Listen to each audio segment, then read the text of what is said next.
Hello everyone, how are you? I hope all you are fine.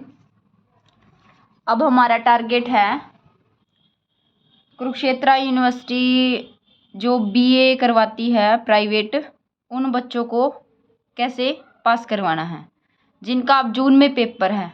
हम target लेंगे जून के paper को। मैं ज़्यादा नहीं 10 से 15 वीडियो बनाऊंगी जिसमें से आपको आइडिया आ जाएगा और आप आराम से पासिंग मार्क्स तो ले सकते हैं। मैं कोशिश करूंगी आप पासिंग की बजाय 80% मार्क्स लेंगे। तो हम जो करेंगे कुरुक्षेत्र यूनिवर्सिटी का भी जो जून में पेपर होने वाला है 6 जून को, उसकी तैयारी कैसे करनी, पहले एक बार हम पेपर का पैटर्न देखेंगे। पेपर का पैटर्न में आता कैसे क्या कुछ है। हमारा 80 नंबर का पेपर होता है जिसके अंदर से हमने explain one stanza passage with references to the context.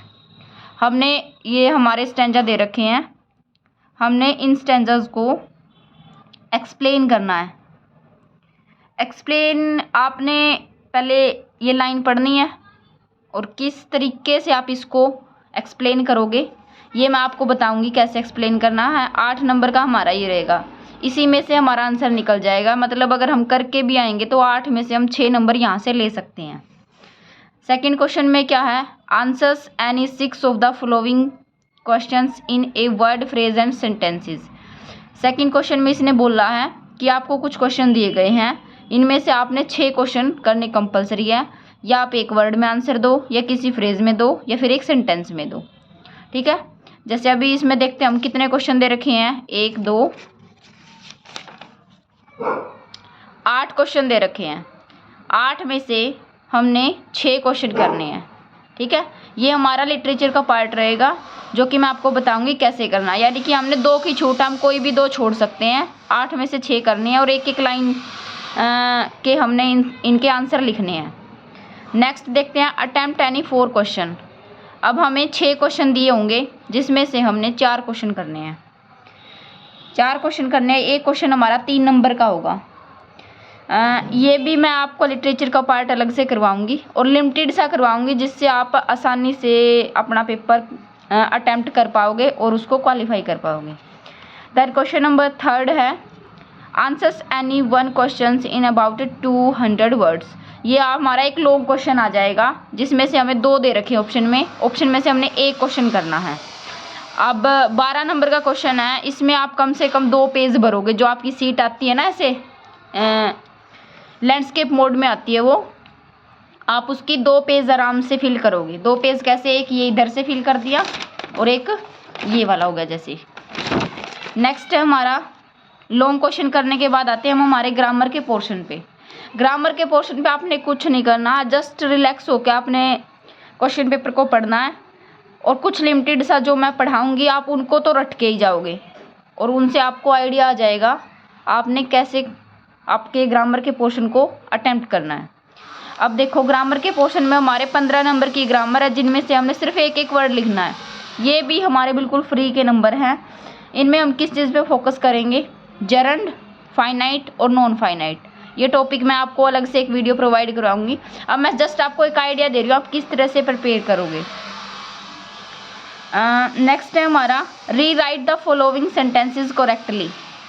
3 question हमारे जरंड, फाइनाइट और नॉन फाइनाइट से आगे। अब 4th 5th और 6th में से क्या करना है, ये वर्ड दे रखे हैं, इनको जम्बल्ड कर रखा है, हमने इनको करेक्टली लिखना है। ये तो बहुत ही आसान है, आराम से कर दोगे। मैं बताऊंगी, इस पेपर को मैं सोल्व भी करवाऊंगी। अब जस्ट आपको एक आइडिया दे रही हूँ कि हम तैयारी कैसे करेंगे। Fill a prepositions in the following sentences. अब हम करेंगे प्रेपोजिशंस। ग्रामर का हमारा मेन टॉपिक रहेगा जरंड, फाइनाइट, नॉन फाइनाइट। ये बहुत सिंपल है, एक साथ मैं एक वीडियो में 2 टॉपिक करवाऊंगी, फालतू की बातें हम करेंगे नहीं और वीडियो बहुत छोटी छोटी होगी। प्रेपोजिशन होगी, प्रेपोजिशन की शायद मैंने ना मेरे चैनल पे एक शॉर्ट्स भी डाल रखी है, उसमें लगभग कवर हो जाएगा। नेक्स्ट है हमारा, identify and underline the noun clauses in the sentences given below. तो हमने इनमें हमारे जो आगे सेंटेंसेस दे रखे हैं, प्रेपोजिशन 3 प्रेपोजिशन होगी हमारी। नेक्स्ट 3 क्या है, identify and underline the noun close in the sentences.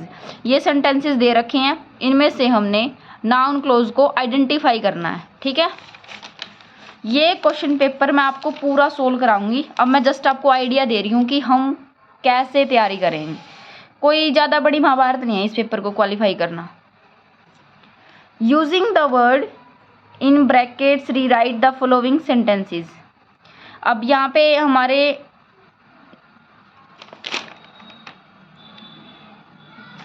12 से स्टार्ट हो जाते हैं, जहाँ पे ब्रैकेट में हमने ये वर्ड दे रखा है, इसको इसके अंदर यूज़ करना। नेक्स्ट है fill in the blank with a suitable suffix. Suffix prefix, suffix होता है जिसके पीछे, मतलब हिंदी में बोलते हैं हम इनको प्रत्यय, प्रत्यय बोलते हैं, मतलब जो कुछ वर्ड आगे लगते हैं। और सफिक्स क्या होते हैं, जैसे डेवलपमेंट है, डेवलप है और इसके पीछे हम मेंट लगा देंगे, मेंट पीछे इसके वर्ड लग गया, यानी सफिक्स वो वर्ड होते हैं जिनके पीछे हम कुछ जोड़ेंगे। जैसे डेवलप प्लस मेंट, MENT, डेवलपमेंट बन जाएगा। तो इस तरीके से हमने यहाँ सफिक्स फिलअप करने हैं इसमें। Fill right prefix in the sentences given below. अब देखो सफिक्स हो गया। सफिक्स क्या होते हैं, जो पीछे लगेंगे किसी भी वर्ड के। पफिक्स होंगे जो आगे लगेंगे, ठीक है। नेक्स्ट है हमारा what is a dialogue, define it in your own words. अब क्या हमारा what is a dialogue, define it in your own words. हम डायलॉग को डिफाइन करेंगे। हमें ये हमारा राइटिंग स्किल से का पोर्शन है, इसको हम कैसे अटेम्प्ट करेंगे। जैसे हम किसी को मेल कैसे भेजते हैं, ये मैं आपको थोड़ा सा, मैंने 12th क्लास की प्रिपरेशन करवाई थी, अगर उसमें से मिल जाए ना, बट मैं फिर भी आपको एक लिंक दे दूंगी इस वीडियो के नीचे जिससे आप कर सको, अदरवाइज मैं एक वीडियो और बना दूंगी। नेक्स्ट हमारी ट्रांसक्रिप्शन एनी 5। हमें 7 ट्रांसक्रिप्शंस के वर्ड दे रखे हैं और हमने सिर्फ 5 करने हैं, यानी 2 हम छोड़ सकते हैं। चाहे तो आप सारे कराओ, कोई इशू नहीं है, बट हमें नंबर इसमें 5 ही मिलेंगे। अगर हमारे 7 के साथ ठीक हैं तो सिर्फ 5 नंबर ही मिलेंगे। करके सारे आने हैं। हो सकता है कोई एक 7 में से 2 गलत मिल गए हमारे, 5 ठीक है, तो 5 नंबर हमें मिल जाएंगे। ये फॉर ब्लाइंड स्टूडेंट्स ओनली, ये हम छोड़ देते हैं। नेक्स्ट डी पोर्शन पे क्या है, use the following words in your own sentences, do any 4। अब यहाँ पे 4 नंबर का हमारा ये दे रखा है बी में, हमें कुछ वर्ड्स दिए गए हैं। इन वर्ड्स को यूज़ करके हमने सेंटेंस बनाना है, मतलब कि कोई एक ऐसा सेंटेंस बनाना जिसके अंदर ये वर्ड यूज़ हो, यूज़ किया गया हो, प्रयोग किया गया हो। अब ये आ जाता है और भी इंटरेस्टिंग क्वेश्चन नंबर 5 क्या, part A, translate the following passage into English. ये आपको हिंदी में दे रखा है, आप इसको कोशिश करना, अगर कर सको तो। मैं कुछ हिंट दे दूंगी, वैसे मैंने टेंस वगैरह करवा रखे हैं, अगर आप चैनल पे जाके देखोगे तो आपको, अगर थोड़ी सी भी प्रैक्टिस करोगे इसको ट्रांसलेट करने की तो हो जाएगा। अब नेक्स्ट है हमारा ट्रांसलेट द फॉलोइंग पैसेज, मतलब ये आपको 12 नंबर हो गया आपके, 6 नंबर ये हिंदी के और 6 नंबर इंग्लिश के। जो हिंदी में दे रखा उसको इंग्लिश में बनाना है, और जो इंग्लिश में दे रखा उसको हिंदी में ट्रांसलेट करके आपने पेपर में लिख के आना है, ठीक है। पेपर को साफ सुथरा अटेम्प्ट करना है। ये मैंने जस्ट आपको एक गाइडेंस दी है कि how to prepare BA second private students. तो आई होप आपको थोड़ा सा आइडिया मिल गया होगा। अब मैं अपनी नेक्स्ट वीडियो हमारे सिलेबस से लेके आऊँगी कि हम, मतलब टोटली हमारी 10 वीडियो ही को मैं ही कवर अप करवा दूँगी मैं as soon as possible. Thank you guys, thank you so much.